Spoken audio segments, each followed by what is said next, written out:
10वीं 11वीं शताब्दी में सब मंदिरों में हमें जिसको इरोटिका कहते हैं, शिल्प कहते हैं, वो देखने को मिलता है। काम जो है वो हमारे जीवन का अभिन्न अंग है, बाकी चीजों से कम समझना नहीं चाहिए। और तंत्र साधना में तो ये एक टूल है, ये एक यंत्र है जिसको इस्तेमाल किया जाता है। तांत्रिक टेम्पल्स में एक्चुअली होता क्या है? हमारे 64 योगिनी मंदिर हैं जो हमें इंडिया की सेंट्रल बेल्ट में मिलते हैं। वो सर्कुलर मंदिर होते हैं जिसमें कि 64 योगिनियों की मूर्तियां होती हैं चारों तरफ, और बीच में शिव और भैरव रहते हैं। योगिनियाँ जो हैं वो देवी की असिस्टेंट डेटीज हैं, जो आपको ईष्ट से जोड़ती हैं, जो आपको देवी तक ले जाती हैं। जो सबसे इम्पोर्टेंट मंदिर है आपके लिए वो आपके घर के पास वाला मंदिर है, क्योंकि उसकी एनर्जी आपको डेली बेसिस पे इम्पैक्ट करती है। बहुत लोगों को देवता ड्रीम में मंत्र देते हैं या ड्रीम में कुछ इंस्ट्रक्शंस देते हैं।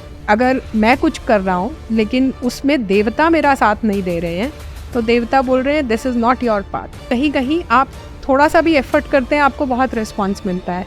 तो वो पाथ है जो देवता आपको चाहते हैं, जो एनर्जीज चाहती हैं कि आप ले। महाभारत में हमें देवी का वर्णन बहुत कम जगह पे मिलता है, लेकिन युद्ध से पहले हमेशा देवी की उपासना की जाती थी, तो वो बलि देते थे।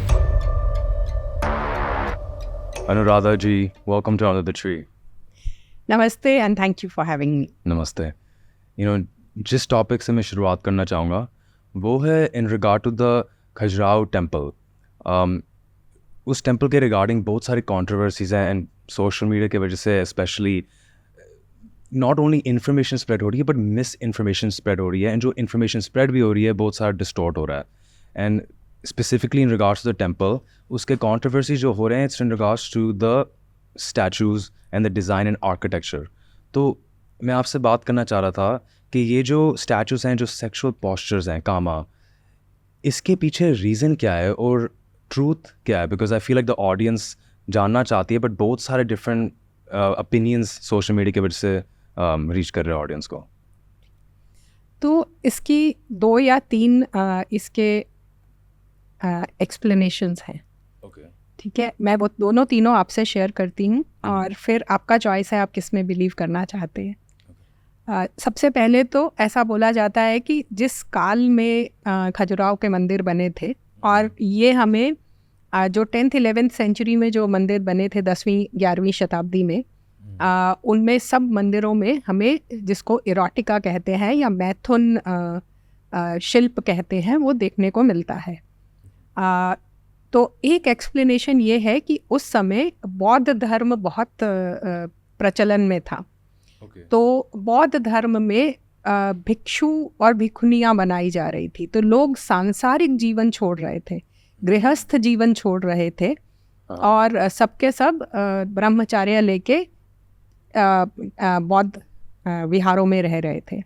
तो उससे क्या हो रहा था कि आगे कैसे चलेगा ये प्रश्न आया, तो इसलिए इनको लाया गया। ये एक एक्सप्लेनेशन है जो मैंने पढ़ी है, जो अगर हम समय के हिसाब से देखें तो उस पर फिट बैठती है।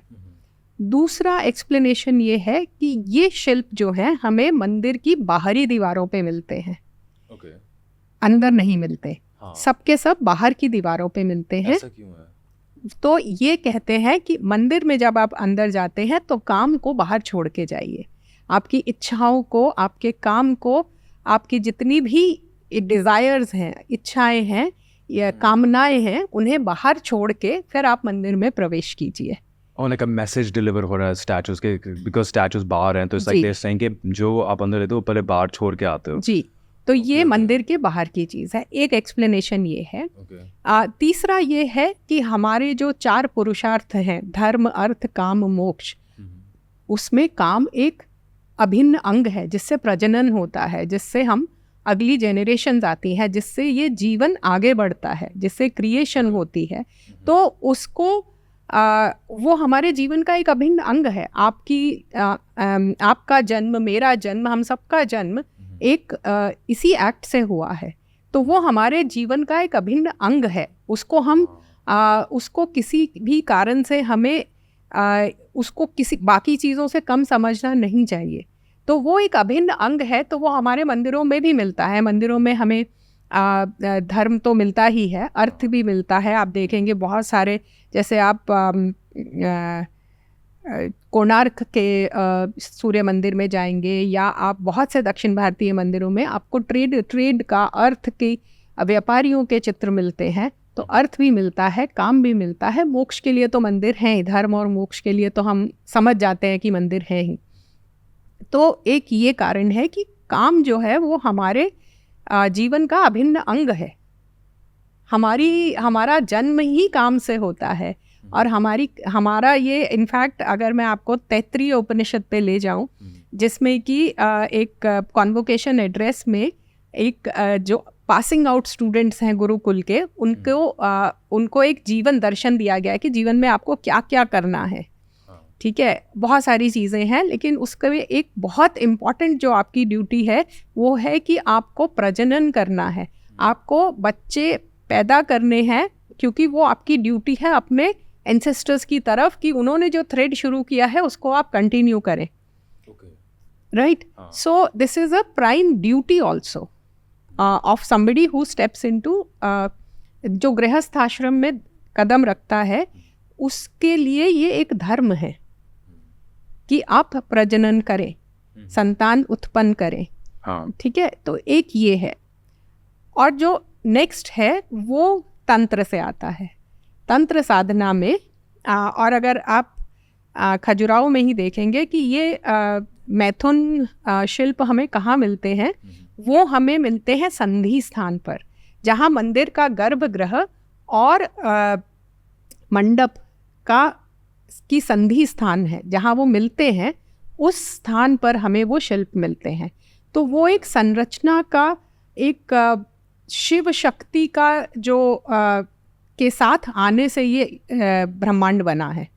तो अगर हम कोई भी अपना शास्त्र उठा के देखते हैं तो उसमें जो ब्रह्मांड की रचना हुई है या इसमें जो भी हम देख पाते हैं, सुन पाते हैं, समझ पाते हैं, यूनिवर्स की क्रिएशन कैसे हुई है, वो शिव शक्ति के मिलन से ही होती है। इवन हमारी जो कुंडलिनी जागरण होती है उसको हम सहस्त्रहार पे बोलते हैं कि यहाँ शिव और शक्ति साथ में आते हैं तो क्रिएशन होता है।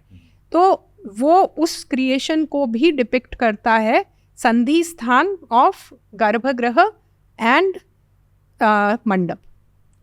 ठीक है, और तंत्र साधना में तो ये एक टूल है, ये एक यंत्र है जिसको इस्तेमाल किया जाता है। और हो सकता है उस समय पर तंत्र साधना का ये जो सेक्ट है या ये जो मानना है वो काफ़ी प्रचलन में रहा होगा।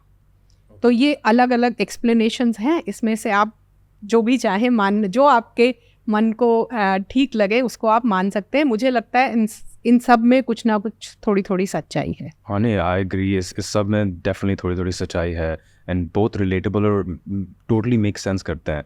अभी आप तंत्र साधना के बारे में बात कर रहे थे, तो एक्चुअली हमारी ऑडियंस एक्चुअली काफ़ी इंटरेस्टेड थी अबाउट तांत्रिक टेम्पल्स। अगर आप तांत्रिक टेम्पल्स के ऊपर थोड़ा एलैबोरेट कर सकते हो, तांत्रिक टेम्पल्स में एक्चुअली होता क्या है? देखो, हर मंदिर तांत्रिक मंदिर है। तंत्र मतलब हम जो भी पूजा कर रहे हैं, अगर आप दीप भी जला रहे हैं या सिंपल जिसको हम पंचोपचार बोलते हैं, दीप जलाना, गंध देना, फूल अर्पित करना, ये जितनी चीज़ें हैं ये एक तरह से छोटा मोटा तंत्र ही है। तो तंत्र जो भी आप पूजा कर रहे हैं वो तंत्र साधना ही है। अब आप जो तंत्र पूछ रहे हैं, जिसके बारे में लोगों को क्यूरोसिटी होती है, जिज्ञासा होती है, वो आप वामाचार की बात कर रहे हैं। ठीक है, जहाँ पर, और ये बहुत बड़ा मिथ है कि तंत्र वही है। वो तंत्र का बहुत छोटा सा पार्ट है जिसे बहुत छोटी सी पॉपुलेशन फॉलो करती थी किसी समय पर, या आज भी करती है। तो उसमें हमारे 64 योगिनी मंदिर हैं जो हमें इंडिया की सेंट्रल बेल्ट में मिलते हैं। उड़ीसा में मिलते हैं, जबलपुर के पास मिलते हैं, मध्य प्रदेश में मिलते हैं, अधिकतर इसमें मिलते हैं। वो सर्कुलर मंदिर होते हैं जिसमें कि 64 योगिनियों की मूर्तियाँ होती हैं चारों तरफ, और बीच में शिव और भैरव रहते हैं। तो अगर आप जगदम्बा की आरती भी पढ़ेंगे तो उसमें आता है नृत्य करत 64 योगिनी गावत नृत्य करत Bhairo, very common Aarti that everybody sings, Ambe जय अम्बे गौरी। उसमें एक सेंटेंस आता है 64 योगिनी गावत नृत्य करत भैरो। सो वो वहाँ पर वो उस मंदिर का डिस्क्रिप्शन है। तो अब प्रश्न ये आता है कि योगिनी कौन है। ओके, तो योगिनियाँ जो है वो देवी की असिस्टेंट डेटीज हैं, तो जिनके थ्रू, और योगिनी का जो शाब्दिक अर्थ है वो है योग से आता है, और योग का अर्थ होता है जोड़ना। ठीक है, तो जो आपको ईष्ट से जोड़ती हैं, जो आपको देवी तक ले जाती हैं, जो आपकी ईष्ट हैं, तो आप जब देवी तक जाते हैं तो आपको योगिनियों के थ्रू जाना पड़ता है। वो एक स्टेप है on the path to Devi, on the path to the isht devta और देवी टू बी प्रिसाइज। तो वो योगिनियाँ हैं।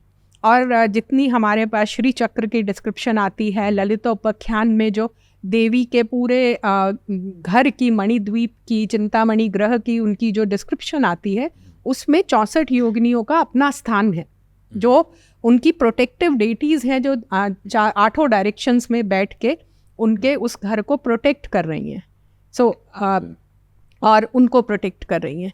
तो वो एक तरह से सब्सिडरी डेटीज़ हैं जिनके थ्रू आप देवी तक पहुंच सकते हैं। ओके, वाह, ब्यूटीफुली सेड। एंड बिकॉज हम लोग टेम्पल्स के बारे में बात कर रहे हैं, ये एक्चुअली मेरा एक पर्सनल क्वेश्चन है, बट आई एम श्योर कि जो व्यूअर्स अभी देख रहे हैं वो इससे बहुत रिलेट करेंगे। यू नो, लोग घर में भी प्रे करते हैं, बट लोग टेम्पल्स जाके भी प्रे करते हैं। तो मैं आई एग्री, एंड पर्सनली मैं भी टेम्पल्स गया हूँ। इनफैक्ट पिछले साल मैं जागेश्वर धाम गया था, एंड इतना पीस, जो वहाँ के एनर्जीज थे, वाइब्रेशंस थे, वो so beautiful, so peaceful. But at the same time ये बहुत सारे व्यूअर्स एंड आजकल के जनरेशन देर बहुत स्केप्टिकल है, तो वो वंडर करते हैं कि अगर मैं घर में ही प्रे करूँ, मैं टेम्पल क्यों नहीं जाऊँ। तो I would like to for you कि अगर आप एलैबोरेट कर सकते हो, एक तो कंपैरिजन करके, और ये स्पेसिफिक मैं आपको बताऊंगा, जैसे अगर एक इंसान घर पे प्रे कर रहा है, राइट, क्या वो ज़्यादा इम्पॉर्टेंट है कि वो घर पे प्रे कर रहा है या टेम्पल में, या जिस भाव से और जिस इंटेंशन और प्योरिटी से वो प्रे कर रहा है, क्या वो ज़्यादा इम्पॉर्टेंट है? ओके, तो मैं आपको शास्त्रिक व्यू देती हूँ। ठीक है, हमारे घर में हम हर तरह का काम करते हैं। हाँ, ठीक है, और हर तरह के लोग आते हैं। ठीक है, आप घर में हर तरह के काम करते हैं, तो आपके घर की एनर्जी उतनी प्योर नहीं होती जितनी कि मंदिर की होती है। ओके, ठीक है, तो इसलिए मंदिर इम्पॉर्टेंट है। बट हैविंग सेड दैट, कि जहाँ मंदिर में बहुत भीड़ होती है वहाँ भी आप प्रे नहीं कर सकते। आजकल तो मंदिरों में इतनी भीड़ होती है कि आप आपको सेकंड्स में दर्शन होते हैं, तो वहाँ पर कितनी हम एनर्जी गेन कर सकते हैं मुझे नहीं पता।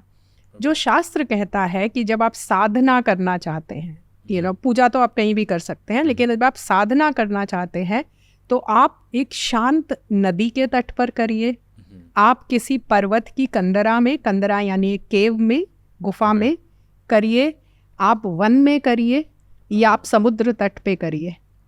तो इसीलिए हमारे जितने तीर्थ स्थल हैं वो भी हमें इन्हीं जगहों पे मिलते हैं, कि जहाँ पर जाके आपको एक पीसफुल एनर्जी मिलती है, जहाँ पर आपसे पहले भी बहुत लोगों ने तपस्या की है और उनकी तपस्या की एनर्जी वहाँ पर है। तो यू गो एंड आपको वहाँ से एनर्जी मिलती भी है और वहाँ एनर्जी ऐड भी करते हो। ठीक है, तो आइडियली आज के टाइम पे अगर आपको साधना करनी है तो आपको किसी नदी के तट पर, और पवित्र नदी हो, नदियों की भी ग्रेडेशंस हैं। जैसे कहते हैं कि जो नदियाँ समुद्र में मिलती हैं वो सबसे ज़्यादा पवित्र मानी जाती हैं, जो नदियाँ दूसरी नदियों में मिलती हैं उसके कंपैरिजन में। सो गंगा को हम सबसे पवित्र इसलिए मानते हैं क्योंकि वो समुद्र में जाके मिलती है, या गोदावरी, या जितनी नदियाँ हमारी बड़ी बड़ी नदियाँ हैं वो अधिकतर समुद्र में जाके मिलती हैं। तो उन नदियों के किनारे कीजिए। पर्वत, जितने हमारे सिद्ध पुरुष हैं वो तो पर्वतों में ही जाके करते हैं, हिमालय की गुफाओं में जाके करते हैं, वो तो मंदिर में बैठ के नहीं करते पूजा। ठीक है, इसी तरह वन में बहुत, अब तो वन बचे नहीं हैं, कहीं पर भी वन नहीं बचे हैं, लेकिन पहले सतयुग में कहते हैं नैमिषारण्य, जो गोमती नदी के किनारे था, वहाँ पर 88,000 ऋषि मुनि तप करते थे, और वो it was like a university, जहाँ पर वो ना सिर्फ तप करते थे बल्कि वेदों पे, उपनिषदों पे, पुराणों पे डिस्कशंस करते थे और फिर उन डिस्कशंस से जो निकलता था उसको डॉक्यूमेंट करते थे और एक दूसरे से लर्न करते थे, एक दूसरे से सुनते थे, प्रश्न पूछते थे कि मैंने ये पढ़ा लेकिन मुझे ये समझ नहीं आया, आपका क्या मत है। तो एक तरह से एक ज्ञान का मंथन होता था जिसमें कि फिर जो निकल के आता था उसे वहाँ पर डॉक्यूमेंट किया जाता था। तो हमारे कैसा बोला जाता है कि वेद पुराण और जितने हमारे उपनिषद हैं वो सब वहीं लिखे गए। तो ऐसे ऐसे हमारे आरण्यक होते थे, आरण्यक मतलब फॉरेस्ट्स। सो अगर आपको सच में साधना करनी है तो आपको ऐसी जगह जाना पड़ेगा। Having said that, it is also important to go आपके घर के पास जो मंदिर है। यू नो, हम लोग सब सोचते हैं कि 12 ज्योतिर्लिंग कर लो, 51 शक्तिपीठ कर लो। अगर आपके वो इष्ट देव हैं तो कीजिए, लेकिन जो सबसे इम्पॉर्टेंट मंदिर है आपके लिए वो आपके घर के पास वाला मंदिर है, क्योंकि उसकी एनर्जी आपको डेली बेसिस पे इम्पैक्ट करती है। Okay, that makes sense. तो वो आपके लिए सबसे इम्पॉर्टेंट है, उस देवता के अधिकार क्षेत्र में आप रह रहे हैं। दैट मेक्स सेंस, बिल्कुल राइट। तो वो सबसे इम्पॉर्टेंट मंदिर है आपके लिए। आपके कुल देवता का मंदिर आपके लिए सबसे इम्पॉर्टेंट है। आपके क्षेत्र देवता, आप जहाँ भी रह रहे हैं, वो बहुत इम्पॉर्टेंट है। फिर आपके इष्ट देवता से जुड़े तीर्थ आपके लिए इम्पॉर्टेंट हैं। आपने जो अभी बोला ना, आई थिंक बहुत ही इम्पॉर्टेंट है जो व्यूअर्स अभी वॉच कर रहे हैं, बिकॉज मैंने फर्स्ट इनिशियली प्रेयर के बारे में बोला था एंड आपने बोला साधना। अब ये इन्फॉर्मेशन बहुत डिस्टोर्ट हो रही है, बिकॉज ज़्यादा से ज़्यादा क्या है ना, मैं एटलीस्ट फ्रॉम US पर्सनली, जहाँ मैं न्यूयॉर्क में रहता था एंड रहता हूँ, वहाँ भी ऐसा होता है, यहाँ इंडिया में भी आई हैव सीन पर्सनली कि लोग को समझ नहीं आता कि प्रेयर और रिचुअल के बीच में डिफरेंस क्या है। एंड मोस्ट इम्पॉर्टेंटली, जैसे अभी आप बोल रहे थे कि अगर प्रेयर या साधना करनी है सिर्फ मंदिर जाना ज़रूरी नहीं है। आपने बोला हिमालय जा सकते हो, नदिया के पास जा सकते हो, फॉरेस्ट में जा सकते हो। And that's very important because I feel like कि a lot of the people जो आजकल की जनरेशन है, अगर आप हिंदू फैमिली में बॉर्न हो तो इवेंचुअली क्या होता है कि आप हर हफ्ता मंदिर जाते हो as a duty, as a ritual. Mom ने बोला है तो मैं जाऊँगा, मॉम ने बोला जाऊँगा, फादर ने बोला जाऊँगा, but that's not important. Like you said कि एनर्जी सिर्फ मंदिर में नहीं होती है, हिमालयाज, फॉरेस्ट, नदियाज में भी होती हैं। That's very, very important. So I'm glad you said that. Yes. I would also say कि मंदिर जो हमारे होते थे वो एक हमारा एपिसेंटर होते थे हमारी लाइफ का।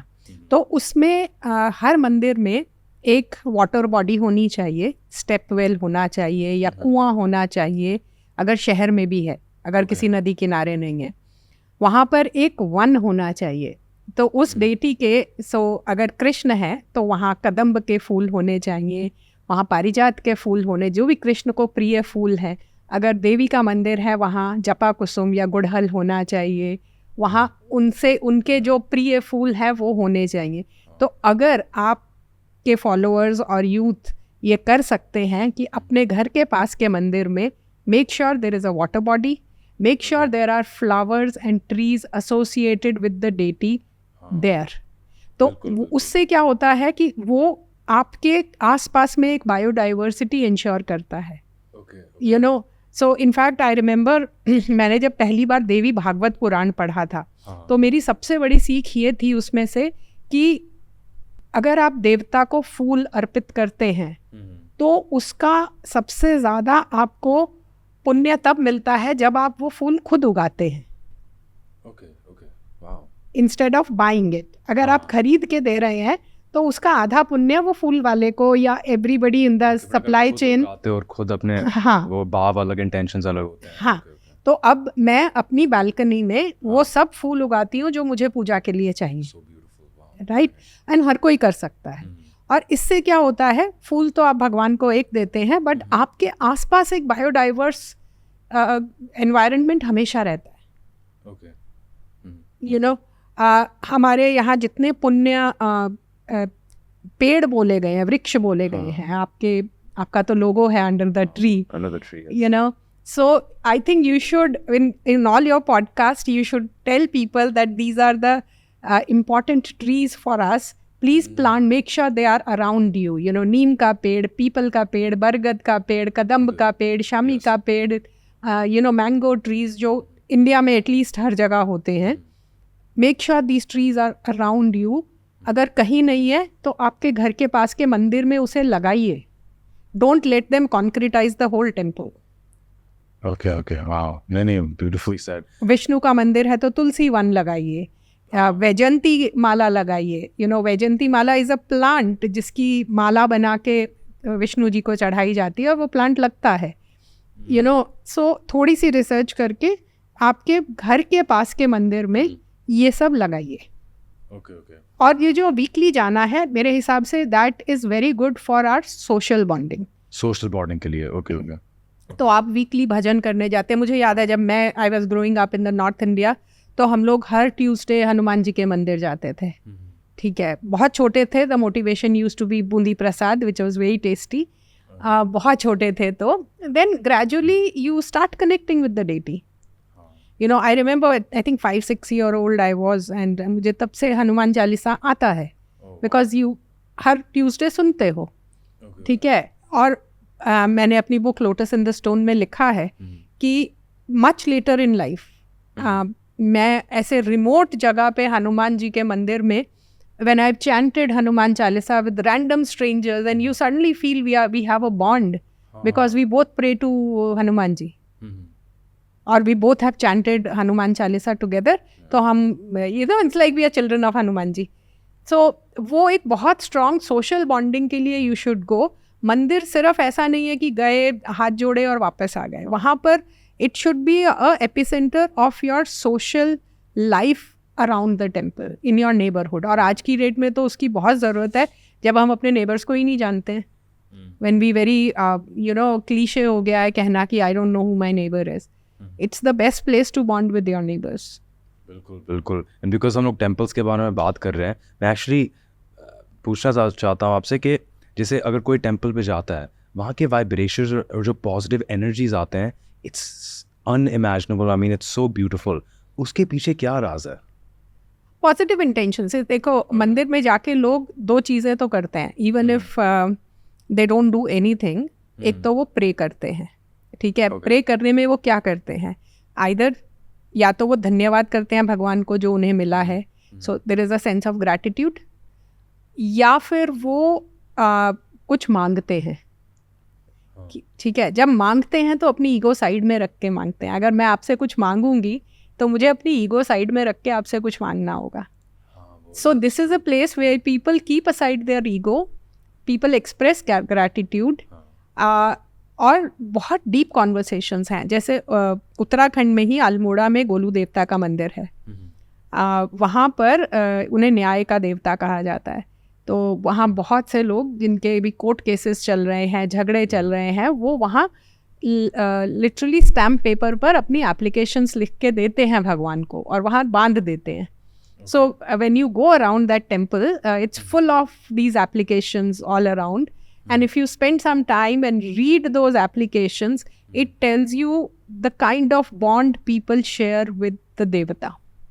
और उनकी आस्था का प्रमाण आपको वहाँ से मिलता है कि जब पूरी दुनिया में आपकी आस टूट जाती है, आप एकदम निराश स्टेट में हो, कुछ आपको दिखाई नहीं दे रहा, फिर भी आप उस देवता की तरफ देखते हो, आपको लगता है ये देवता सब ठीक कर देंगे, या आपको उस परिस्थिति से जूझने की हिम्मत देंगे, आपको वो करेज देंगे. बहुत बार ऐसी सिचुएशंस है यू नो कि ये नहीं ठीक होने वाली, तो आप बोलते हो मुझे इतनी शक्ति देना कि मैं इससे पार हो जाऊं और इससे मैं डील कर पाऊं.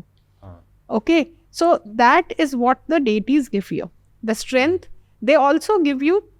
होता क्या है ना, हम लोग अपनी लाइफ को, आवर लाइफ स्पैन है 60, 70, 80 years, तो हम उसके बियॉन्ड नहीं देख पाते.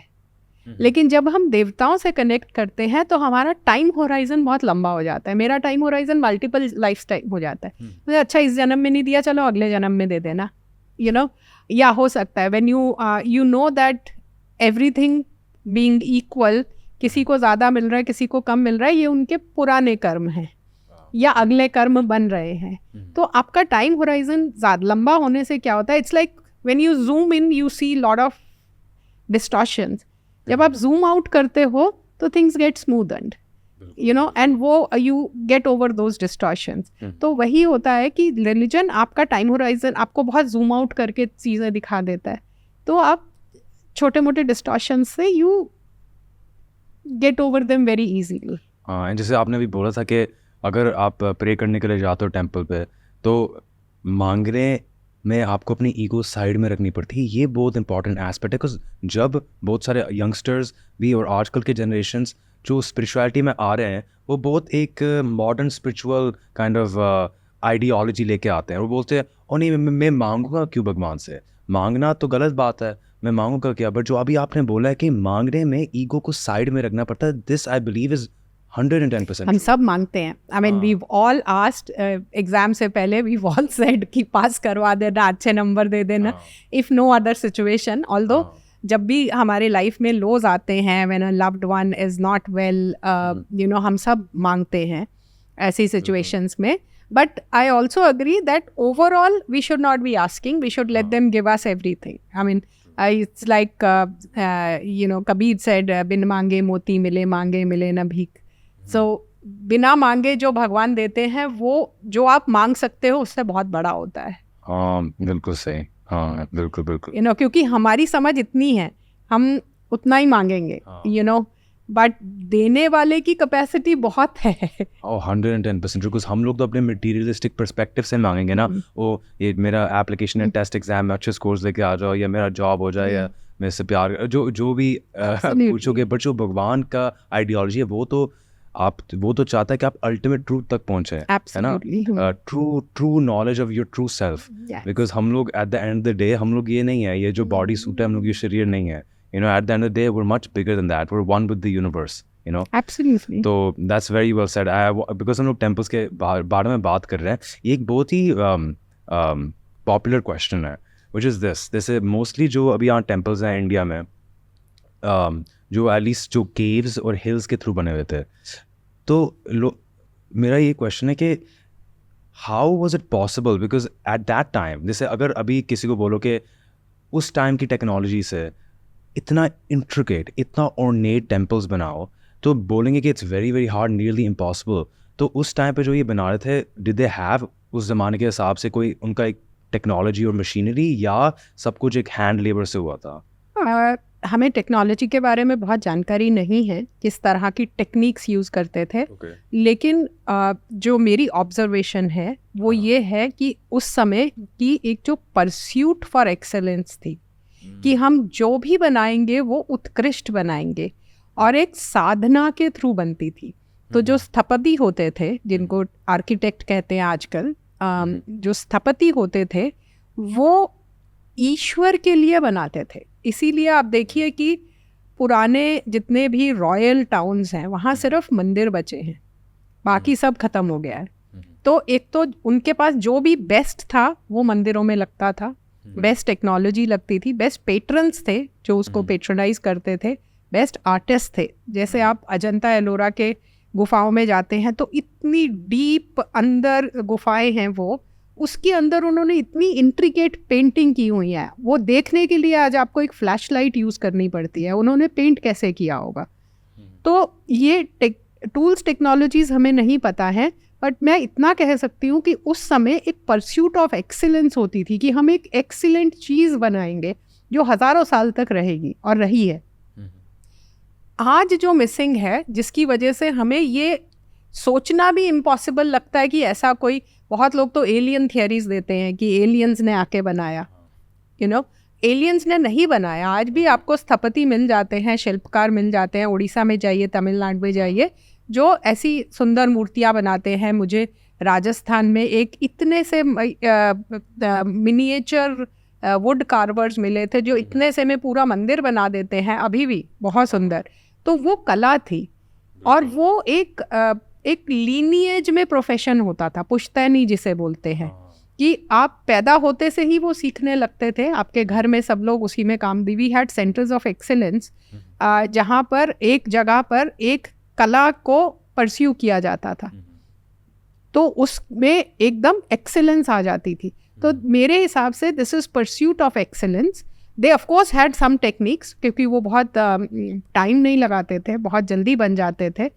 तो परस्यूट ऑफ एक्सेलेंस आज हमारे, in fact that is one thing that मुझे चाहिए कि हम वहाँ से इंस्पिरेशन लें, which is pursuit of excellence, क्योंकि आज हम मीडियोक्रिटी को बहुत सेलिब्रेट कर रहे हैं. आज हम कोई छोटा सा भी, मतलब मेरा बच्चा 3 लोगों की रेस में 3rd आया, but I must celebrate that. So that is celebrating mediocrity and telling children that this is okay. It's okay to be light. It's okay, but whatever field you choose to pursue, in that you must pursue excellence and must strive to be the best. Bilkul, no, I agree. Pursuit of excellence. And it's not just being excellent at this point in time. See, this was pursuit of excellence across timelines. You know, the temples like Kandarya Mahadev, temples like Brihadeshwara, temples like Kailashnath and Ellore, you can't recreate them. Kailashnath temple was built top down. Imagine, somebody could imagine, look at a solid piece of a monolith and उसमें उसको मंदिर दिखाई दिया, उसने बोला ये सब निकाल दो तो ये मंदिर बच जाएगा. That kind of visualization, creative imagination, वो हमें आज चाहिए. And उसके लिए temples are the best source of inspiration. मैं बिल्कुल, आई डेफिनेटली एग्री. आजकल ऐसा, I mean specially social media के वजह से, इवन दो बहुत सारे लोग जिनका परफेक्शन में काम कर रहे हैं, उनका तो क्वालिटी कंटेंट स्प्रेड हो रहा है, वायरल हो रहा है, बट आजकल कोई भी कंटेंट कभी भी वायरल हो सकता है. एंड वो उसमें भी परस्यूट ऑफ एक्सेलेंस थोड़ा लॉस हो रहा है, because people are not focusing on quality, वो क्वांटिटी में फोकस कर रहे हैं. And that's the thing, you have to make sure कि quality भी है. And pursuit of excellence, like you said beautifully, 110% I agree.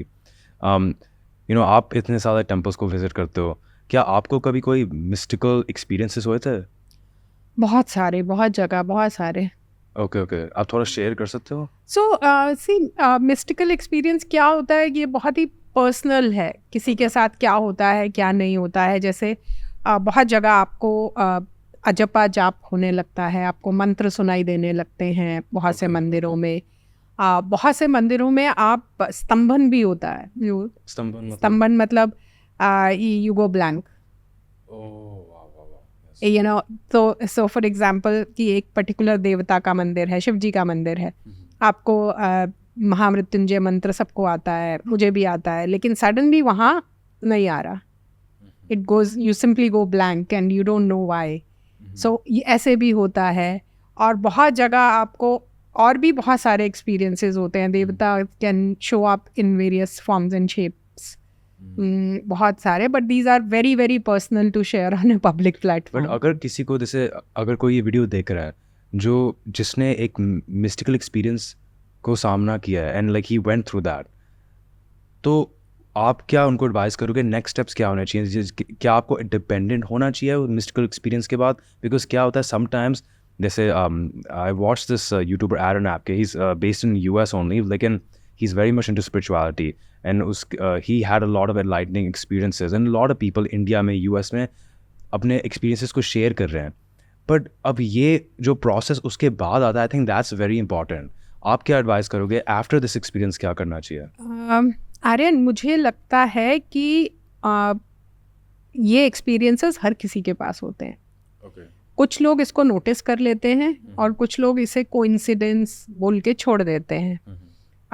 या they just rub it off saying that हो गया होगा कुछ, you know, maybe I am mistaken, maybe this, maybe that. होते सबके साथ हैं.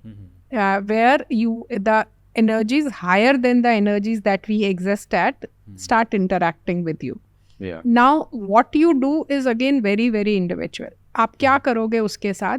अगर बार बार होगा तो आप ध्यान दोगे. अगर एक बार हो गया तो आप भूल जाओगे एज वन ऑफ थिंग कि अरे हो गया, कुछ हो गया होगा, हो सकता है. लाइक ड्रीम्स आते हैं, हमें बहुत लोगों को ड्रीम्स आते हैं, बहुत लोगों को देवता ड्रीम में मंत्र देते हैं या ड्रीम में कुछ इंस्ट्रक्शंस देते हैं. तो अगर तो वो एक आध बार हुआ तो आप उसको इग्नोर कर देते हो, लेकिन बार बार होता है तो फिर वो आपके लिए देवता का एक संदेश, एक मैसेज बन जाता है. मैसेज क्या है उसका? वो डिपेंड करता है क्या आपको दिखाई दे रहा है, क्या सुनाई दे रहा है. ओके सो इट्स काफी जनरल है, हर पर्सन का एक इंडिविजुअल एक्सपीरियंस हो सकता है. हर no two experiences are same. Okay. Even your two experiences may not be the same. Okay. you know. So you will get a message if the devatas want you to do something. So बहुत बार ऐसा होता है कि देवता आपको किसी direction में ले जा रहे होते हैं, ठीक है. So for example I will tell you, I conduct these workshops on lot of Devi texts, you know, Durga Saptashati, Lalita Sahasranama, Saundarya Lahari, देवी गीता. तो बीच में मैंने एक बार ऐसे ही सोचा कि चलो एक और किसी और टॉपिक पे बात करते हैं. I got zero response. Okay, it's just the message did not go out, and my manager, she was very disappointed and very heartbroken that how can this happen? We get such a huge response for our workshops. I said it's simply a message to us that we should stay focused on Devi. मैं बिल्कुल I agree. You know, so you have to आपको अपने लिए interpret करना पड़ता है कि ये अगर मैं कुछ कर रहा हूँ लेकिन उसमें देवता मेरा साथ नहीं दे रहे हैं, तो देवता बोल रहे हैं this is not your path. ठीक है. और कहीं आप थोड़ा सा भी एफर्ट करते हैं, आपको बहुत रिस्पॉन्स मिलता है. तो वो पाथ है जो देवता आपको चाहते हैं, जो एनर्जीज चाहती हैं कि आप ले. बिल्कुल नहीं, मैं मानता हूँ, because this is like a universal guidance. Beautifully said. But जैसे अभी मैं पॉजिटिव एक्सपीरियंस के बारे में बात कर रहा हूँ, mystical experiences. But and the reason मैं एक्चुअली ये पॉइंट ब्रिंग अप कर रहा हूँ इज़ बिकॉज बहुत सारे लोग सोशल मीडिया के ऊपर अपने नेगेटिव एक्सपीरियंसेस शेयर कर रहे हैं, negative forces, negative vibrations, negative energies के बारे में. आई थिंक ये बहुत इंपॉर्टेंट है बात करने के लिए, बिकॉज जो व्यूअर्स कन्फ्यूज्ड हैं उनको गाइडेंस की ज़रूरत है, एंड मोर देन गाइडेंस उनको क्लैरिफिकेशन की ज़रूरत है. तो अगर किसी को नेगेटिव एनर्जी आए किसी जगह से ना, उसको कोई नेगेटिव फोर्स आए, आई डोंट नो अगर आप ब्लैक मैजिक में बिलीव करते हो या कर्सेस में बिलीव करते हो, बट ऑल दीज एक्सपीरियंसेस, उसमें कितना ट्रूथ है? See, these energies exist and there are these abhichar as they call it, जिसमें कि आप किसी के ऊपर कुछ, जैसे अगर कोई आप काला जादू is a very strong word, but let's say जिसको हम बहुत कॉमन में दृष्टि लगना कहते हैं, evil eye. Curse kind of. Evil eye is just that I'm envious of something. नजर लगना. काला जादू भी होता है जब लोग बहुत आपके ऊपर कुछ करते हैं, बट दैट इज, वो तब होता है जब आपके पास कोई बहुत बड़ी चीज़ है जो लोग चाहते हैं. It happens with very rich and famous people because they have something. You know, a common man, I don't know. I mean, unless you have a very strong enemy base, why would people do that for you? Okay. But having said that, if you do basic sadhanas, which protect you, so sadhanas is like आप अपने इर्द गिर्द एक छोटा कवच बना लेते हैं, तो फिर आपके ऊपर इन चीज़ों का असर कम होता है. जितनी आपकी साधना स्ट्रांग होगी उतना इन चीज़ों का असर कम होता जाएगा. So focus on your Sadhana, focus on making your self spiritually strong. तो ये ब्लैक मैजिक, ब्लैक मैजिक ऐसा नहीं है कि हर कोई हर किसी के साथ कर रहा है ना. I have to have a reason to, और I have to hate you enough to do that. That's true. But do you think ये बहुत सारे scams भी हैं outside जो हो सकता है, because it's a business. The solution is a business. Because I remember मेरी mom और मेरी sister actually इसी studio पे, before ये studio बना था, my mom एक mystic आया था, and they did some like, I don't know the exact words for it, but it was kind of like एक basically he said कि एक papaya लेके आओ, and मेरी sister papaya लेके आई थी अपने market से, and उसने ना तो papaya को छेड़ा था, and मेरा अपने आप हम लोग की local market से पपीता लेके आई थी. She brought it in here, mom sister वो बैठ रहे थे वहाँ. उसने आई थिंक कोई मंत्रा वगैरह करे थे, मुझे एग्जैक्ट मंत्रा नहीं पता क्या बोले थे, बट जब पपाया को काटा था तो apparently needles came out and some doll came out, burn doll hair came out. And मेरी मॉम, तब मैं यहाँ नहीं था, तब मैं न्यूयॉर्क में था, एंड ऑब्वियसली मैं तो बिल्कुल स्केप्टिकल था. लाइक नहीं मॉम, उसने कुछ डाला होगा पपाया में, ऐसे कैसे हो सकता है. मेरी मॉम, मेरी सिस्टर ने बोला कि नहीं ना, पपाया कटा हुआ भी नहीं था, हम लोगों ने अपने खुद के नॉर्मल मार्केट से लेके आया था. तो डू यू थिंक लाइक ये पॉसिबल है? मैजिक शोज होते हैं ना. This can be magic also. Basic magic shows जैसे होते हैं, like illusion, you are saying illusion. Okay possible. But having said that, सिद्धियां भी होती हैं. सिद्धियां होती हैं. हालांकि सिद्धि को किसी भी ऐसे काम के लिए मेरे हिसाब से नहीं यूज़ करना चाहिए। सिद्धि को अगर आप अच्छे से नहीं यूज़ करेंगे तो सिद्धि चली जाती है, ठीक है। और सिद्धि पे रुकना नहीं चाहिए, ऐसा बोलते हैं साधना पद पे। सिद्धीज आर लाइक द आपको वहाँ रोकने के लिए सिद्धियाँ दी जाती है, like the temptations given to you to stop you on your path. तो मैजिक हो सकता है, सिद्धि भी हो सकती है। इस पर्टिकुलर केस में मुझे नहीं पता इस केस में क्या हुआ होगा, लेकिन दोनों की पॉसिबिलिटी है। बट हैविंग सेड दैट, बहुत सारी चीज़ें हैं जो बहुत बिकती हैं, जिसमें कि काला जादू और एस्ट्रोलॉजी और ये सब चीज़ें, इन सबको बहुत मेलाइन कर दिया गया है, क्योंकि आप इट्स लाइक इंड्यूसिंग फियर, आपको डर पैदा करके देन डर से आपको बाहर लाने के लिए there is a solution which is a business. आपको पतंजलि सूत्रस के बारे में नॉलेज होगी ना? थोड़ी बहुत, हाँ। ओके, तो मैं एक्चुअली ये एक्सपीरियंस शेयर करना चाहता हूँ, थोड़ा क्लैरिफिकेशन चाहता हूँ, बिकॉज आपने सिद्धीज़ के बारे में बात कर रहे थे। बिकॉज आजकल एटलीस्ट सब जगह on YouTube you see videos about siddhis. In fact America's got talent में this guy is levitating, all these things are happening. क्या सच है, क्या नहीं सच है, एथिकल क्या है जो आप बोल रहे थे कि सिद्धीज़ इसके लिए नहीं यूज़ होने चाहिए। तो मैं आपको एक एक्सपीरियंस बताता हूँ। ट्रांसेंडेंटल मेडिटेशन TM सुना होगा? तो मैंने 2014 में मैंने स्टार्ट किया था TM रेगुलर, पर फिर उनका एक इवेंट हुआ था हैदराबाद में recently, and it was like a global event, over 10,000 people वहाँ थे, और हम लोग ने एक सिद्धि प्रोग्राम किया था वहाँ। And Siddhi programme Patanjali sutras के ऊपर बेस्ड थे। वैसे TM में एक मंत्र देते आपको, बट ये एक एडवांस्ड टेक्निक था। तो बेसिकली हम लोग वहाँ 2 हफ्ते के लिए थे, उन्होंने हम लोग को सारा सूत्रस दिए थे, and they call this yogic flying. तो मैं बहुत स्केप्टिकल था, तो I was like mom this is nothing. एक हफ्ता पास हो गया, मुझे कुछ फीलिंग नहीं हुई, एंड वो सारा सूत्रस तो I am not allowed to say it, but because as you said it's very secret. But एक 7-8 दिन के बाद दूसरे लोग के भी एक्सपीरियंसेस हो रहे थे, एक non voluntary kind of movement जहाँ एनर्जी स्पाइन के अंदर आ रही थी, and we were able to jump a few inches in the air. And जो जंप था अ फ्यू इंचेस का, it was not like you forcing yourself to, और ना तो खुद कर पाओगे ऐसे। So it's a little bit like, have you seen videos? आपने योगिक फ्लाइंग के कभी वीडियोस देखे हैं? Okay, so it's basically like in a it's basically kind of like levitating, but you bounce up and down. But then again, मैं आपसे ये पूछना चाहता हूँ, बिकॉज आप बोल रहे हो कि सिद्धीज़ को इट्स लाइक सिद्धीज़ एक चीज़ के लिए होनी चाहिए, एक चीज़ के लिए नहीं होनी चाहिए। अगर एक प्रोग्राम आपको ये सूत्रस दिखा रहा है, तो क्या आप बिलीव करते हो कि ऐसा प्रैक्टिस होना चाहिए, या ये किसी को डिस्ट्रैक्ट भी कर सकता है अल्टीमेट गोल से? देखिए, वेदर इट्स सोशल मीडिया और सिद्धीज़, ये सब टूल्स हैं।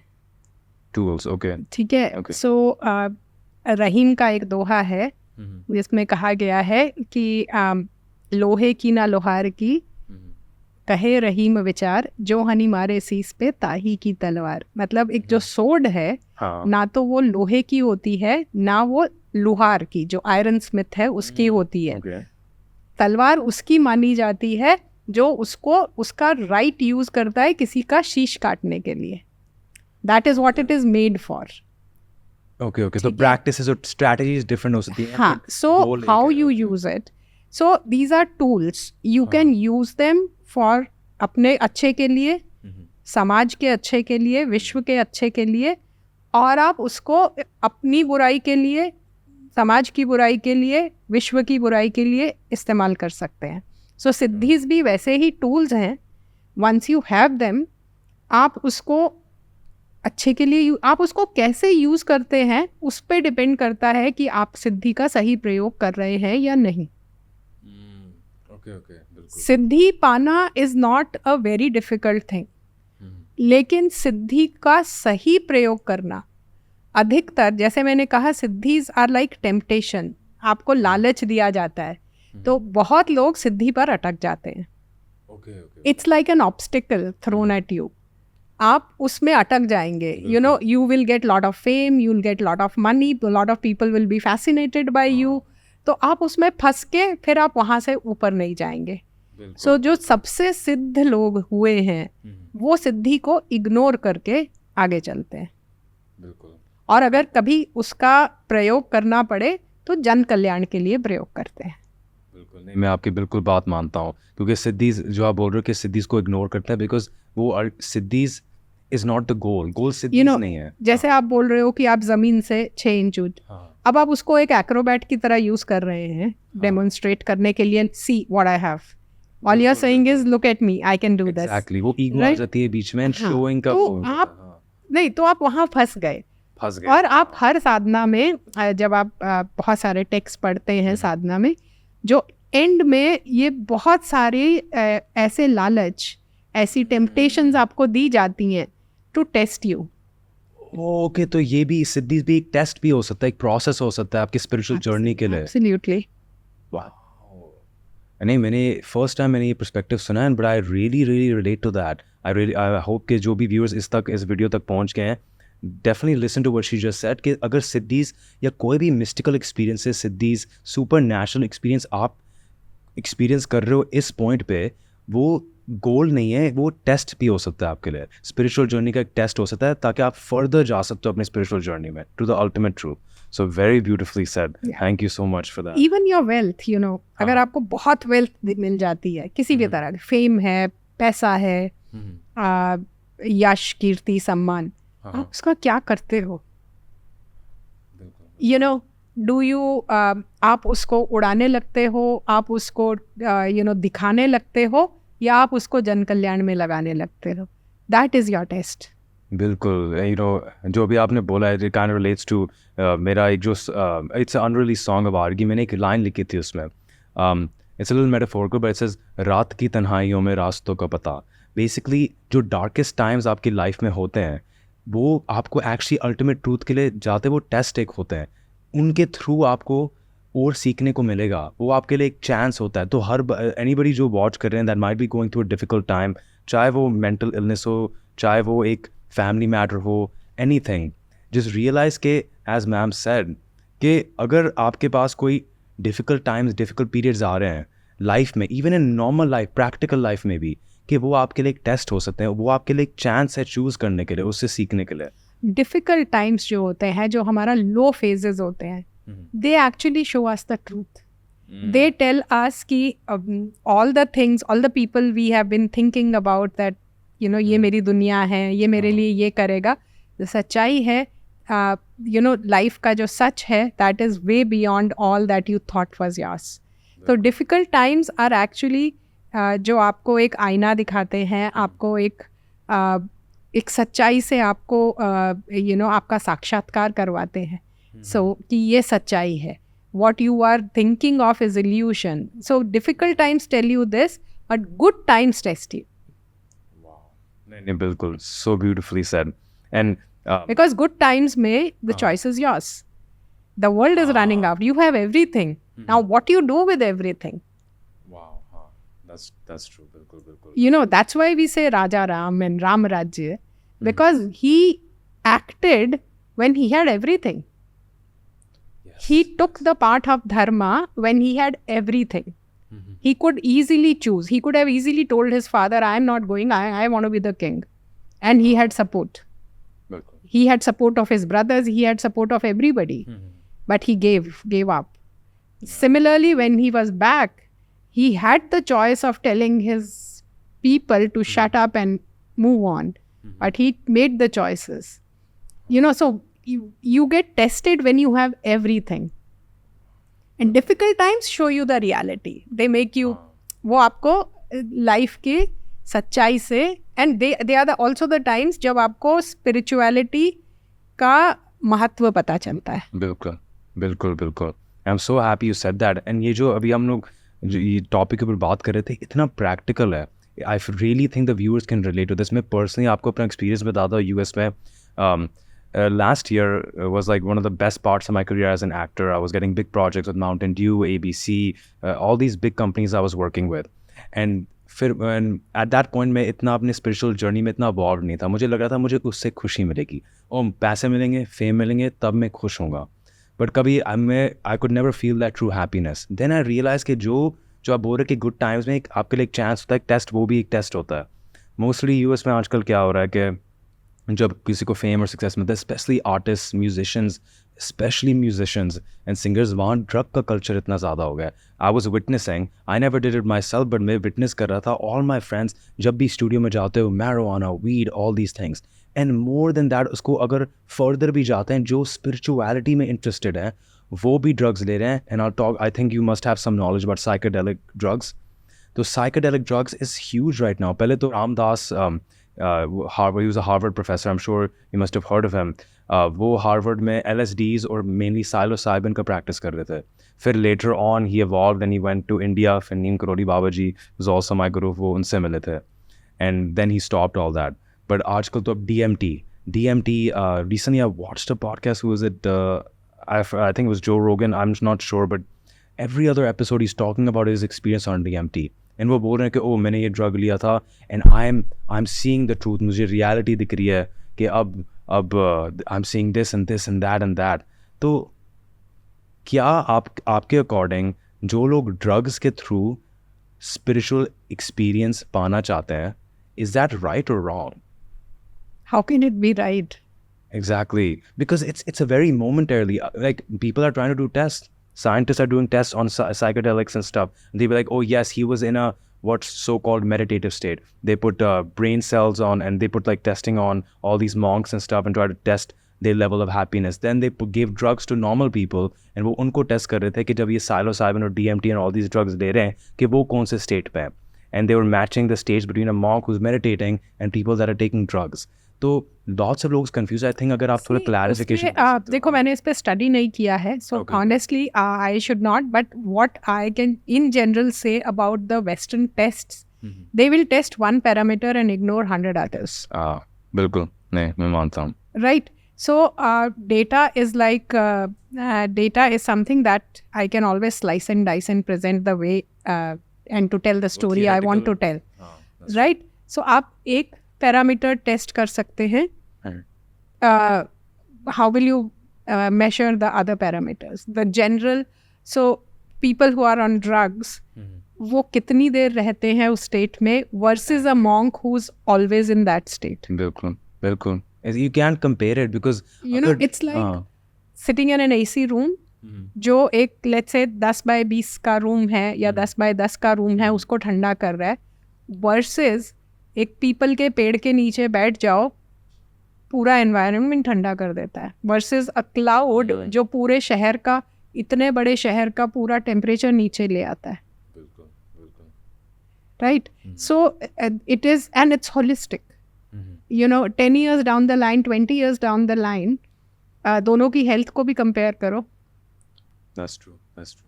एंड उनके लॉज को कंपेयर करो. वो नहीं करते, वो सिर्फ उस मोमेंट में चेक करते हैं और उसके हिसाब से अपने थ्योरीज. तो ये जितने टेस्ट हैं, we so it is also our अज्ञान कि हम उनको ब्लाइंडली ट्रस्ट करते हैं. राइट. एक चीज को आपने बोल दिया ये इससे होगा, यू नो, लेकिन उसका साइड इफेक्ट आपने देखा ही नहीं है, आपने टेस्ट ही नहीं किया. इतनी ड्रग्स लेके मुझे 10 minutes के लिए I am in the same state. What about the rest of 23 hours and 50 minutes? Right? While with meditation or with simple sattvic practices, don't even go into the meditative states. I'm saying simple sattvic life. You are more or less in that state forever. Beautifully said. जो भी अभी viewers इस point तक इस video में आए हैं and interested थे कि ड्रग से क्या मैं एक spiritual experience पा सकता हूँ, प्लीज़, जो अभी मैम ने बोला है कि अगर आप ये ड्रग से आपको एक स्टेट मिल रहा भी है, मेडिटेटिव स्टेट, स्पिरिचुअल स्टेट, तो वो टेम्परेरी है. एंड में लॉन्ग टर्म देखो क्या होगा. At the end of the day drugs एक एडिक्शन बन जाती है, and that's not the same. जब आपके अंदर खुद वो डिविनिटी है, खुद वो पावर है, आप अपने आप के थ्रू वो स्टेट पा सकते हो, तो why would you rely on drugs? तो ये ज़रूर सोचना. Now I would like this, मेरे इंस्टाग्राम में मैंने एक स्टोरी करी थी that you were coming on the show. तो मेरे थोड़े जो फैंस एंड फॉलोअर्स थे, दे DM me some request of some questions. I'm going to ask one. This is a very popular question. I'm sure कि पहले already किसी ने आपसे ये पूछा होगा, but ताजमहल कहते हैं कि वो पहले एक शिव जी का मंदिर था. ये सच है ना? नहीं. See, सच झूठ कहना बहुत डिफिकल्ट है, but if you go by the etymology, नाम में अगर मुमताज़ महल का मकबरा है तो उसे मुमताज़ महल का मकबरा कहा जाएगा। जैसे यहाँ हुमायूंस टोम्ब है दिल्ली में, तो उसे हुमायूं का मकबरा कहा जाता है। ठीक है, तो उसे मुमताज से ताज ही क्यों ले लेंगे और महल क्यों बोलेंगे? ठीक है, एटिमोलॉजी है। प्लस उसके जो नीचे की मंजिल में जो कमरे हैं, जब तक वो नहीं खुलेंगे तब तक उसका सच कहना मुश्किल है।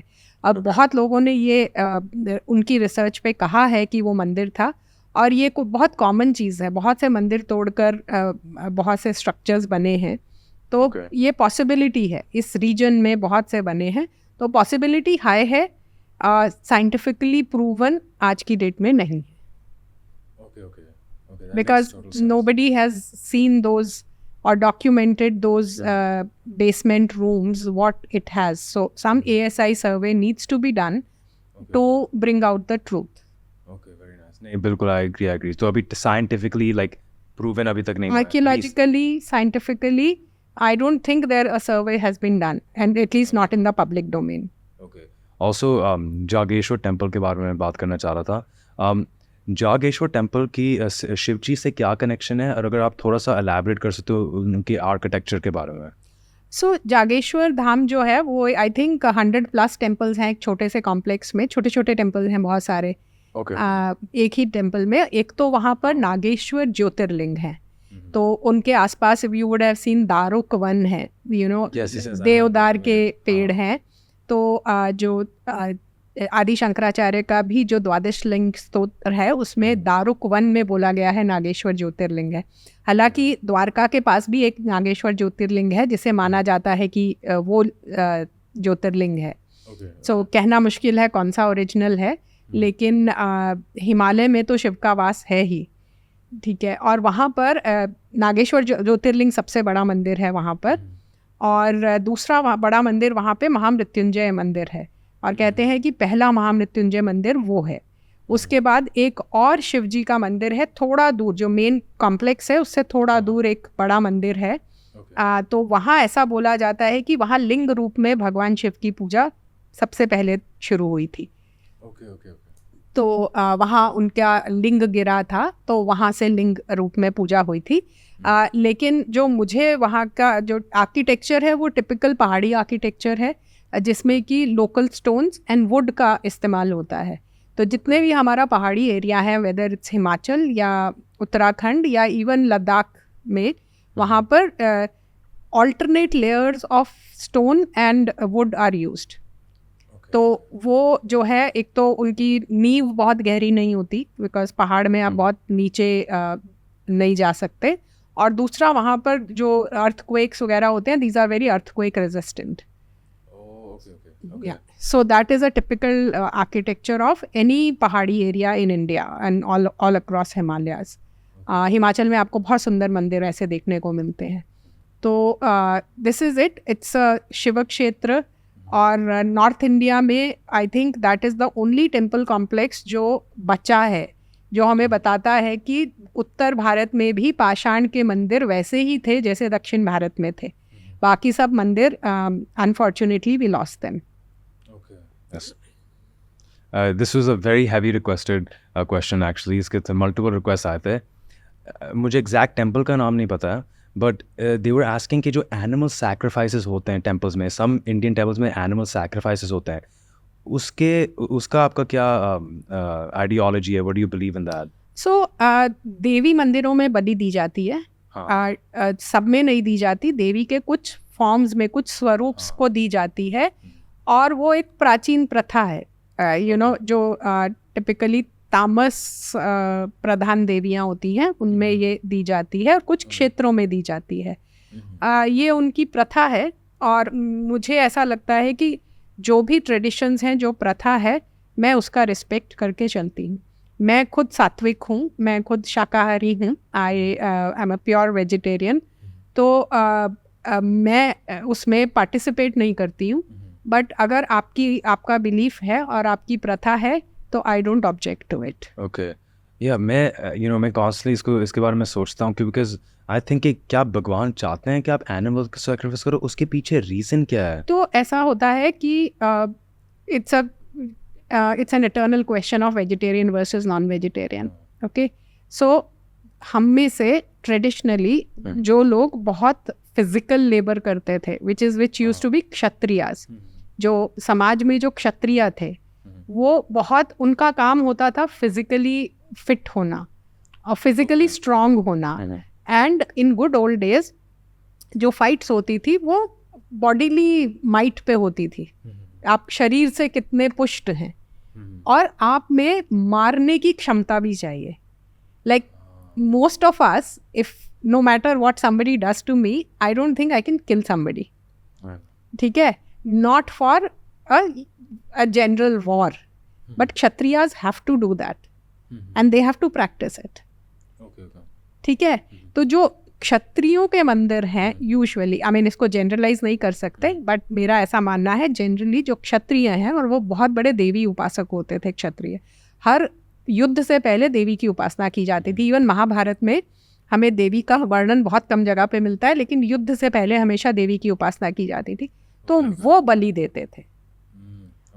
एक तो वो क्षत्रिय धर्म में आप नॉनवेज खाते हैं क्योंकि आपको जब आप युद्ध पे, like in good old days जब आप युद्ध पे जाते थे, आपको जो मिलेगा आपको खाना पड़ेगा, and you need body strength, and आपको किलिंग का भी आपको प्रैक्टिस चाहिए. So it made sense to do that, right? And एक और दूसरा, आप भगवान को वही अर्पण करते हैं जो आप खुद खाते हैं. So अगर आप, अभी हमको लगता है सारे मंदिर बराबर हैं, सारे मंदिर बराबर नहीं है. हर मंदिर का, हर देवी देवता का एक अपना स्वरूप है, अपना एक स्वभाव है जिसके अकॉर्डिंग हम उनकी पूजा करते हैं. सब मंदिर बराबर नहीं है, सब देवता बराबर, हर देवता एक पर्टिकुलर रीजन के लिए है. सब देवता एक जैसे नहीं हैं. हाँ, एंड बिकॉज आपने वेजिटेरियनिज्म के बारे में भी बात कर रहे थे, आपके अकॉर्डिंग जैसे even in US and in western countries अब वीगन कल्चर बहुत ही पॉपुलर हो रहा है, वेजिटेरियन कल्चर बहुत ही पॉपुलर हो रहा है. अभी मैंने एक आर्टिकल पढ़ी थी ऑनलाइन के Tokyo Japan which is a heavy meat eating country, Tokyo में हंड्रेड्स ऑफ वीगन रेस्टोरेंट्स आ गए हैं. People are really following that trend. आपके अकॉर्डिंग क्या वेजिटेरियन या वीगन होना किसी को ज़्यादा रिसेप्टिव बना सकता है डिवाइन लव और डिवाइन कनेक्शन के लिए? नहीं पता मुझे, लेकिन मेरे हिसाब से आपको वो डाइट खानी चाहिए जो आपकी फैमिली लीनिएज में फॉलो की जाती है, because you have inherited that DNA which is used to eating that food. तो आपकी, अगर मैंने vegetarian, I mean I am born in a vegetarian Vaishya family, my generations have never eaten meat, so if I try eating it now, it will take couple of generation for it to get my DNA to, or few generations for my DNA to change. I eat all dairy products from ghee to milk to everything because my ancestors have been eating that. So I can eat that. So this is my view. But this is not, I don't know about the science behind it, but my general belief is that whatever is your family tradition, carry on that, because you've inherited a DNA that's used to consuming that kind of food. Okay, मैं अभी एक statement बोलूँगा, let me know अगर आप इससे agree करते हो और आपके पॉइंट ऑफ व्यूज़ के बारे में, बिकॉज मैंने I think I was reading something, basically उन्होंने ये बोला था कि ये साइंटिफिक नहीं है, इट्स स्पिरिचुअल सेशन ओनली, कि जब आप किसी एनिमल को मारते हो और उसको कंज्यूम करते हो तो आप उसकी एनर्जीज लेते हो. मोर देन दैट कि जब कोई एनिमल को जैसे कोई कट करता है, जो एनिमल का फियर है उस मोमेंट में, उसको भी आप कंज्यूम करते हो. क्या ये सच है ना आपके हिसाब से? हो सकता है, ये सच हो सकता है, हो सकता है, क्योंकि आप वो एक जीवित वस्तु है, एक जीवित प्राणी है. ठीक है, हालांकि कहने वाले ये कहेंगे कि फ्रूट्स एंड वेजिटेबल्स भी जीवित हैं, इनमें भी प्राण है, राइट? इसीलिए हम ग्रैटिट्यूड के साथ खाते हैं, राइट? सो मेरे हिसाब से इसका निर्णय इस बात पे होना चाहिए, आप क्या काम करते हैं, आपके पूर्वज क्या काम करते थे, और आपका DNA क्या है. बिल्कुल. और आज की डेट में, even if you are traditionally born in a Kshatriya family but you do a desk job, आप सारा दिन बैठे रहते हैं, तो फिर आपको मीट नहीं चाहिए, आपकी बॉडी मीट नहीं पचा पाएगी. So it is not about ideology, it is about what you do and what your body can take. आपने रिसेंटली म्यूजिकल स्टेप्स के बारे में ट्वीट किया था, जो तमिलनाडु में एक टेम्पल है, पर्सनली एज अ म्यूजिशियन मैं तो काफ़ी इंटरेस्टेड हूँ उसके बारे में. आप थोड़ा सा एलैबोरेट कर सकते हैं? Okay, so there are certain types of rocks which are called metallic rocks, which when they have heavy metal content in them, and they are found somewhere in the regions like North Karnataka, Chhattisgarh, इस belt में वो मिलते हैं. These are musical stones, you know. In fact, I have a video of that on my YouTube channel where when you bang it, when you bang two stones, it produces musical sound. They are metallic stones which are naturally found. So I have seen two temples. One is in Hampi. It's called Vithala Temple in Hampi, which has musical pillars. So you could play on pillars. And now they don't allow you to because too many people have gone there. But about 21 years ago, when I first visited, you could actually play and hear Saregama Padani. No way. Wow. Right. Oh my God. And the same thing happens in Airateshwara temple in Darasuram in Tamil Nadu, where the steps are musical. That's what I'm saying. That's what used to be pursuit of excellence. So we knew nature very well. हमें ऐसे पत्थर पता थे जिसमें music है, फिर हम उन पत्थरों को लेके अपने मंदिर बनाते थे. आपको म्यूजिकल इंस्ट्रूमेंट ही नहीं चाहिए, आप पत्थरों पे प्ले कर सकते. हम लोग इतने नेचर के साथ इतने कनेक्टेड होते थे, और अब तो हम लोग टोटली ऑपोजिट डायरेक्शन में जा रहे हैं. स्पेशली अब तो AI आर्टिफिशियल इंटेलिजेंस भी आ गया है. And I am like, and बहुत सारा काम इमोशनल फिलोसॉफिकल आजकल स्टूडेंट्स अपने होमवर्क असाइनमेंट्स AI के थ्रू कर रहे हैं. म्यूज़िक में इतना शौक था, मैं अपना music compose, lyrics, everything I do. Then I realise कि एक आर्टिफिशियल इंटेलिजेंस की वेबसाइट है जो खुद अपने ट्यून्स बना रही है, खुद अपने लिरिक्स कर रही है, खुद कंपोज कर रही है. तो हम लोग वो नेचुरल सेंस से थोड़ा सा दूर जा रहा है. बिकॉज मुझे नहीं पता उसमें आत्मा है क्या. नहीं है. वही द बिगेस्ट क्वेश्चन, क्या AI में कॉन्शियसनेस है, सब लोग पूछते हैं. राइट. तो जब एक म्यूजिशियन अपने दिल की बात कहता है तो वो आपके दिल तक पहुंचती है. बिल्कुल बिल्कुल. ठीक है. वो अभी तक AI में आज की डेट में नहीं है, कल हो. टुडे आज हम जिसको AI कह रहे हैं वो एक मास कॉपिंग टूल है, जो अवेलेबल है ऑनलाइन, उसको उठा के मिश मैश करके कुछ तो आपको खिचड़ी दे देता है आज की डेट में. कल को हो सकता है इससे बेटर हो. तो for our lifetime, definitely for my lifetime and hopefully your lifetime, AI is not going to replace creativity. It will replace lot of mundane jobs, mundane jobs. But it will creative jobs, सृजनात्मकता जिसको हम कहते हैं, creativity, वो अभी तो नहीं. बिल्कुल नहीं. मैं आपकी बात बिल्कुल मानता हूँ. बिकॉज जो आप बोल रहे हो कि अगर क्रिएटिविटी को वो कॉपी या रेप्लिकेट कर रहा है तो वो बस अपने फैक्ट्स के हिसाब से कर रहा है. इट्स नॉट कि जो दो एस्पेक्ट्स है, एक तो दर्द और इमोशन से आप गाते हो, वो एक चीज़ है. टोन, क्वालिटी, ये सब कुछ कॉपी कर लेगा in regards to music, but जिस इमोशन से आप गाते हो बहुत मुश्किल है. मे बी फ्यूचर में ये भी करे, बट उसका सेकेंड एस्पेक्ट ये है कि जिस एनर्जी से आप गाते हो, जिस वाइब्रेशन, वो हम लोग साइंटिफिकली देख भी नहीं सकते, बट वो कभी AI नहीं कर पाएगा. जब आज की डेट में नहीं. The same goes for writing, you know. So you can tell the AI to write in my style, but वो एक्सपीरियंस, वो अनुभव कहाँ से लाएगा जो मेरे हैं. बिल्कुल बिल्कुल. एंड एक और क्वेश्चन था, I remember someone wrote this. हाँ, तो एक मूवी आ रही है, it's a Bollywood movie, it's coming soon, Ramayana के ऊपर. तो काफ़ी लोग गूगल पर रिसर्च कर रहे हैं. In fact I think the topic was trending on Google, और पीपल आर रिसर्चिंग ये रामायणा के बारे में. उसके साथ देर होपफुली ये फिल्म जस्टिस करती है रामायणा को, एंड होपफुली डिस्टोर्शन नहीं होती इन्फॉर्मेशन की. But I wanted to know, specially Gen Z और करंट जनरेशन के लिए, अगर आप थोड़ा सा बता सकते हो कि रामायणा की सिग्निफिकेंस क्या है इस टाइम पे, और हम लोग क्या सीख सकते हैं जो हम लोग अपनी प्रैक्टिकल लाइफ में अप्लाई कर सकते हैं लॉर्ड राम से. बहुत कुछ. It can be, you know, a series of podcasts, not just one podcast. तो लेकिन एक शब्द में मर्यादा में कैसे रहना है, धर्म को कैसे फॉलो करना है, धर्म को सबसे ऊपर अपने जीवन में कैसे रखना है, और मर्यादा में कैसे रहना है. आपके साथ कोई कुछ भी करे, आप मर्यादा नहीं छोड़ेंगे, यू नो. और धर्म को कैसे फॉलो करना है, इवन इफ शॉर्ट टर्म में 14 ईयर्स के लिए आपको एक बहुत डिफ़िकल्ट टास्क हो, लेकिन eventually people after thousands and thousands of years remember you because you took that step. वाह, बिल्कुल बिल्कुल. सो वो छोटी चीज़ कि अगर आप धर्म के पथ पे रहेंगे तो आपकी लॉन्जिविटी इज़ वेरी लॉन्ग। तो धर्म के पथ पे रहना कैसे है, मर्यादा में कैसे रहना है, ये हमें भगवान राम से सीखने को मिलता है। ऑल्दो उनके ऊपर तो पता नहीं कितनी पॉडकास्ट की जा सकती है। बिल्कुल। एंड आई थिंक इंस्टाग्राम पे I had a few more question जो रिक्वेस्ट आए थे फॉलोअर्स से। किसी ने ये पूछा था आपके अयोध्या के एक्सपीरियंसेस के बारे में आप बात कर सकते थोड़ा सा?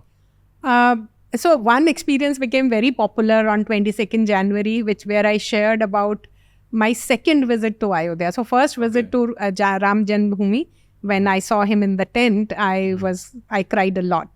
I went blank and I cried a lot because it was like, जिन भगवान राम के नाम से हम एक दूसरे को ग्रीट करते हैं, जहाँ मतलब हर चीज़ में राम नाम है, हमारे बातचीत में राम नाम है, हमें दर्द भी होता है तो हम हे राम बोलते हैं, हम खुश होते हैं तो राम राम बोलते हैं, हमारी डेथ भी होती है तो राम नाम सत्य है बोलते हैं। वो भगवान राम टेंट में है। मुझे लगा मुझे क्या अधिकार है एक अच्छे घर में रहने का अगर भगवान राम टेंट में है। तो लेकिन जब मैं सेकंड टाइम गई, वो अभी भी टेंट में थे, तो तब ये छोटा सा एक्सपीरियंस हुआ था कि मैं तब जोवियल मूड में थी, बिकॉज मुझे पता था है। पहली बार मुझे थोड़ा शॉक लगा था, तो दूसरी बार मुझे पता था ये हैं, और उस समय मैं पूरा अयोध्या का अध्ययन करके उनके पास गई थी।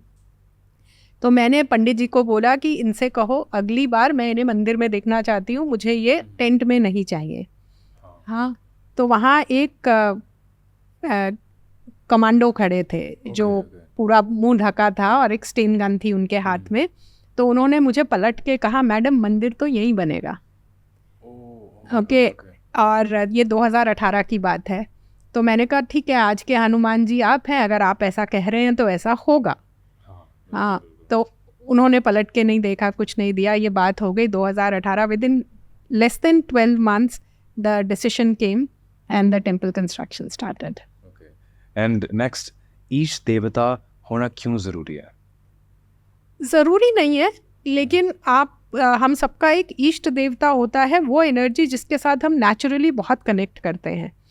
और क्यों करते हैं? या तो वो आपके परिवार में, या आपने पूर्व जन्मों में उस देवता की साधना की होती है, तो होता है, या फिर उस एनर्जी की आपको इस समय पर आवश्यकता है। तो ये इन 3-4 रीजंस की वजह से हम कोई ना कोई एक देवता स्वरूप होगा जो आपके मन को ज़्यादा अट्रैक्ट करेगा, आकर्षण होगा। तो वो एक नेचुरल है। इष्ट का मतलब जो आपको भाते हैं, जो आपको अच्छे लगते हैं, वो सबके होते हैं। बिल्कुल। और एक ये फाइनल टॉपिक में टच करना चाहूँगा जो मैं एक्चुअली पर्सनली रिलेट करता हूँ उससे। आजकल का एज सोशल मीडिया का एज है, राइट? सब लोग सोशल मीडिया में, इनफैक्ट कोई भी इन्फ्लुएंसर बन सकता है। आई मीन आजकल चाय वाला इन्फ्लुएंसर बन रहा है, कोई भी अपना ओपिनियन स्प्रेड कर सकता है और दूसरे लोगों को इम्पैक्ट कर सकता है। दैट इंक्लूड्स एक्टर्स, सिंगर्स, सब लोग। आपके अकॉर्डिंग कितना इम्पॉर्टेंट है कि जो कंटेंट क्रिएट कर रहा है, चाहे वो एक्टर हो, चाहे वो सिंगर हो, चाहे वो एक चाय वाला हो, कितना इम्पॉर्टेंट है कि एक पर्पस से और एक माइंडसेट होना चाहिए कि जो मैं पब्लिश कर रहा हूँ वो क्या अफेक्ट करेगा पब्लिक को? With everything that comes to you including followers, आपके ऊपर उतना दायित्व भी आता है। जब आपको बहुत लोग फॉलो करते हैं तो ये आपके ऊपर दायित्व आता है कि मैं जो कह रहा हूँ इसका कहीं इनके ऊपर गलत इम्पैक्ट तो नहीं हो रहा। ठीक है, वो आपका दायित्व बन जाता है। जैसे एक राजा, मतलब आज की डेट में हम प्राइम मिनिस्टर, प्रेसिडेंट्स भी बोल सकते हैं, जो एक राजा होता है, तो हमारे यहाँ तो बहुत ग्रंथों में ये कहा गया है कि जैसे लीडर्स चलते हैं वैसे फॉलोअर्स चलते हैं। तो सोशल मीडिया इन्फ्लुएंसर्स भी अपने अपने फॉलोअर्स के लिए एक तरह से लीडर्स हैं। ठीक है, तो मुझे तो ऐसा लगता है कि उनके पास पावर है एक पॉजिटिव चेंज लाने की, और I hope they realise it, and I think lot of them do. Yeah, I think धीरे धीरे people are realizing thought based के like in fact अभी recently Jay Shetty is I think you've heard of him.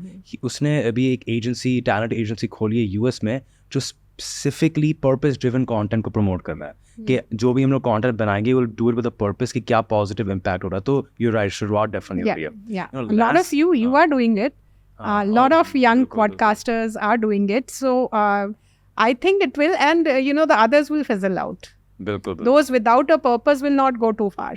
No, definitely. And one last topic, just because it's going so viral these days, and बहुत सारे लोग, especially Hindus and people that are based in our Hindu culture, Sanatan Dharma, वो question कर रहे हैं. Cryo is a big topic, right? People are questioning death क्या है, right?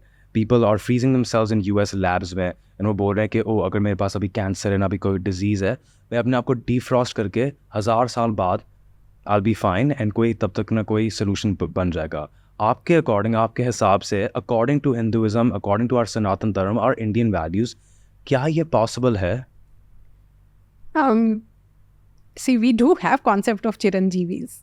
Okay, what is that? Chiranjeevi we have 7 Chiranjeevis, the people who have been living for, जिसमें हनुमान जी हैं, अश्वत्थामा हैं, तो हमारे पास वो कॉन्सेप्ट है, but they have earned it. They have earned it through their karmas. क्या आप और मैं हनुमान जी जैसा कर्म कर सकते हैं? तो डेफिनेटली बन सकता है. But in general we don't, in Hinduism we don't fear death, because we know there is another life after that. बिल्कुल. सो हम डेथ को फियर, डेथ का फियर उन लोगों को होना चाहिए जिनको लगता है एक ही जन्म है. नहीं, बिल्कुल, आई टोटली एग्री. सो जिनके हमें पता है कि ये मेरा ना पहला जन्म है ना आखिरी जन्म है, मैं इससे पहले भी थी, मैं इसके बाद भी रहूंगी. सो इट्स लाइक गीता में कहा गया है कि it's like change of clothes, और कुछ नहीं है. जैसे शरीर, जैसे हम कपड़े बदलते हैं, वैसे शरीर, हमारा आत्मा शरीर बदलती है. तो इसलिए जो इस धर्म को फॉलो करते हैं उनको डरने की ज़रूरत नहीं है. वो डरते नहीं है. हम तो मरने के लिए काशी पहुंच जाते हैं, है ना. तो और हम तो मतलब आप जब मणिकर्णिका घाट जाते हैं या हरिश्चंद्र घाट जाते हैं काशी में, वहाँ आपका एक मृत्यु से साक्षात्कार होता है. आप सामने देखते हैं कि कल को मुझे भी यही जाना है, and you accept it. You should read Kabir on death. वो इतने सुंदर तरीके से समझाते हैं कि इसको डरने की क्या ज़रूरत है.